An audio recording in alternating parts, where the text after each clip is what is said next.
Hey guys, we've been homesteading now for about 8 years. And what I consider real homesteading are homesteads that grow food, grow animals, and who try to be as self-sufficient as possible. Now I know that there's some urban homesteads and suburban homesteads and all that stuff, but really the true definition of a homestead was something that was given away by the government to people who live way far away from most of civilization, and they were giving that land away for free in order to have it settled and make it productive because it was just sitting there. But these people were given this land for free because it was so far out there. You had to give them an incentive to go to those places. And in those places, they had to learn to be self-sufficient, to provide for themselves. Yes, there'd be trade, and yes, there'd be trips into towns and things like that where they could barter and go to the general store and all that stuff. But for the most part, they were self-sufficient or very close to it. Or they tried to be as self-sufficient as possible. I actually don't believe you can be 100% self-sufficient. You need people, you need community, you need to have that back and forth and that communication open with others.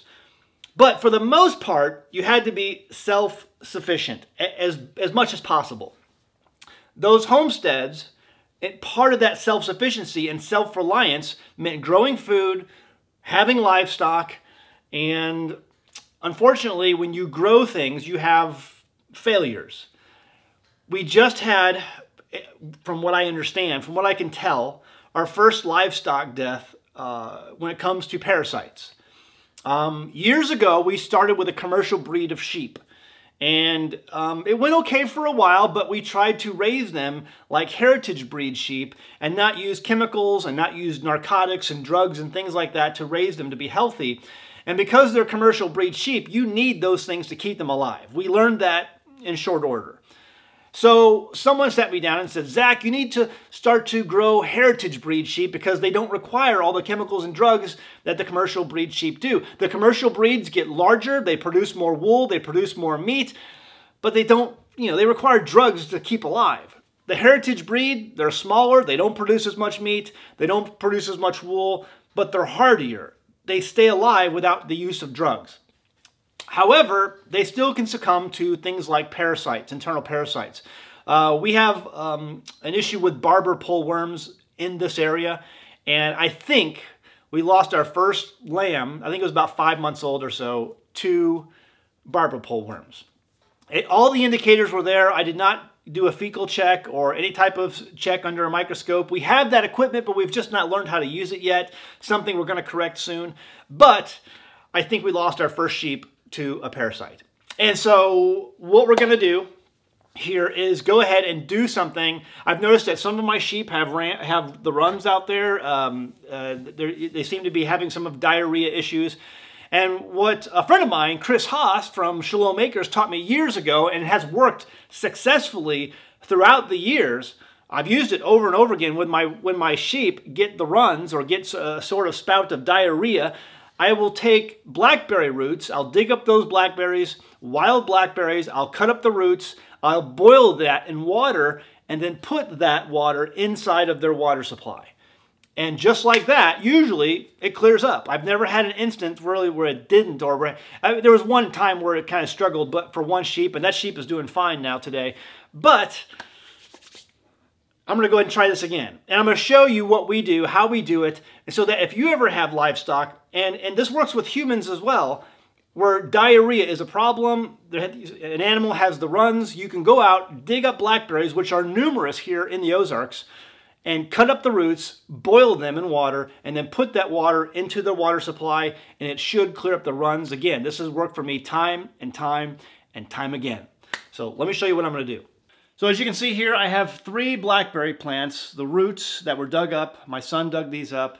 And what I'm going to do is I'm going to wash these off, get some of the dirt off them, and then cut them up into little bits with like some shears. And I'll shear these off into little pieces, little bite-sized pieces like the size of an M&M or so. And then I'm going to take all those pieces and I'm going to put them in a pot of boiling water, and I'm going to boil them for 30 minutes.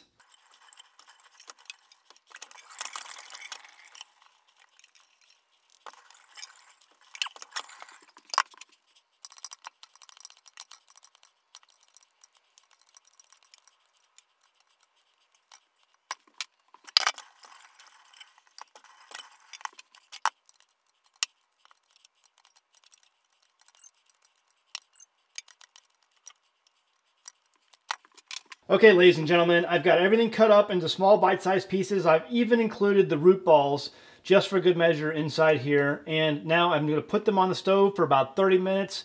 I'm going to let this come up to a boil and then let it boil for 30 minutes. Once that's done, you can go ahead and pour off the water. Keep the water, pour it into something you can use, and then discard the rest. So you can discard all of the little bits inside here. You don't need that, but keep the water because that's what you're after. You're going to take this water, which is now a tea, and you're going to put that into your animal's water, your main animal water supply, so that they can drink that and then cure what ails them. Okay, we're finished. It's been about 30 minutes. We're going to take this off. We're going to strain it and then keep the water and throw everything else away, and then we're going to take this out to our sheep.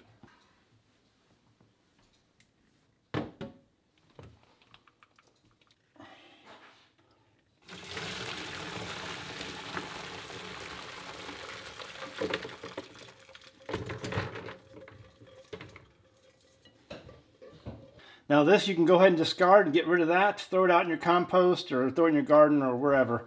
But this is the black gold. That's what you want right there.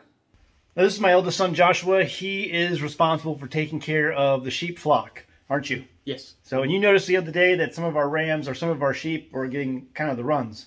Yeah. So this is what we've done in the past, and it's worked pretty good, right? Yeah, it always has worked, yeah. So because he's keeper of the sheep, that means when we sell a sheep, he gets the money, right? Yes. Sometimes he shares it with his little brother because... Yeah, he helps me a lot. He helps too, so right, all right.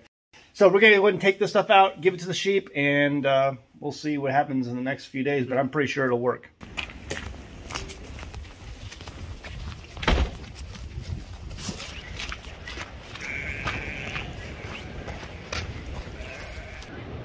About 3/4 of it.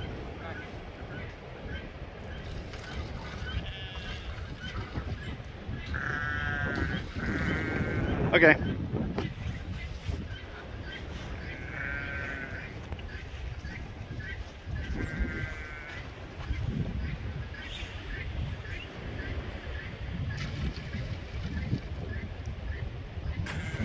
So right now we got our 2 rams right here. These 2 rams have a little tank over here for water, and they were kind of showing a little bit of runs as well.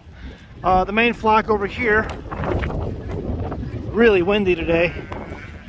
There's a few of them that have shown some signs of possible parasites. Most of them look pretty good though. Most of them have pink noses, pink lips, pink tongues. That's what you want to. That's what you want to look for. You want to look for pink in their mouths and in their eyelids. But you can see, I mean, they look pretty pink. But the one that died the other day was completely white.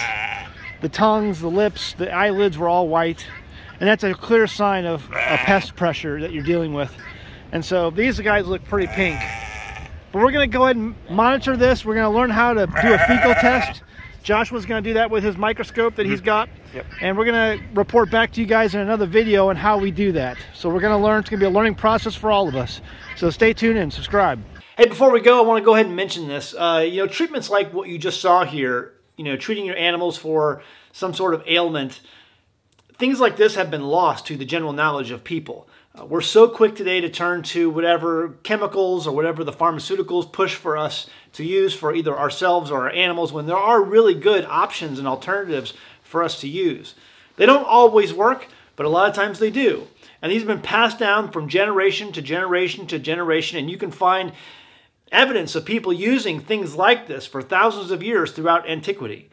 So don't just dismiss something. Most of my audience, I'm probably speaking to the choir. But understand that there's just an automatic default to what society says is acceptable and useful. And I think we need to re-examine some of those things. All right, we'll leave it at that. Hey guys, before you go, be sure to hit that like button. Don't go before you hit the like button. It means so much to me because that tells YouTube that people actually watch and enjoy our channel. Very, very important. Even though they've taken the dislikes away. They'll probably take the likes away too at some point.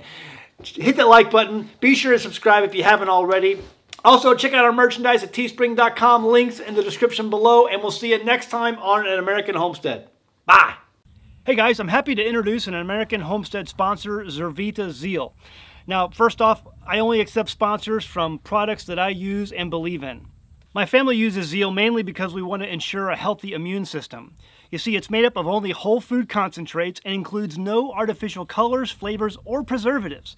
The included sweetener is all natural from fruit and the stevia leaf. It's gluten-free, it's vegan, and it's kosher. In 2018, my youngest son was involved in a bike accident that resulted in the surgical removal of his spleen, and that's an important part of his immune system. And because we live on a farm, you can guess that having a healthy immune system for our family is very important. Some of the included ingredients are beetroot, chicory root, turmeric, moringa, blueberries, cranberry, goji berry, milk thistle, ginseng, alfalfa, broccoli, and so much more. It's these natural ingredients that can easily be made into a powerful and tasty drink that my family can make and feel good about. So sign up and give it a try today.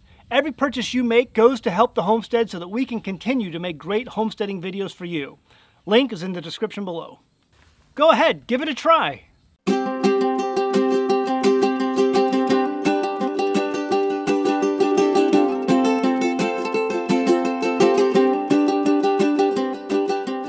Hey guys, did you know you can become a patron of an American homestead? They get access to private videos, and we send them gifts from the homestead that we make here on the homestead.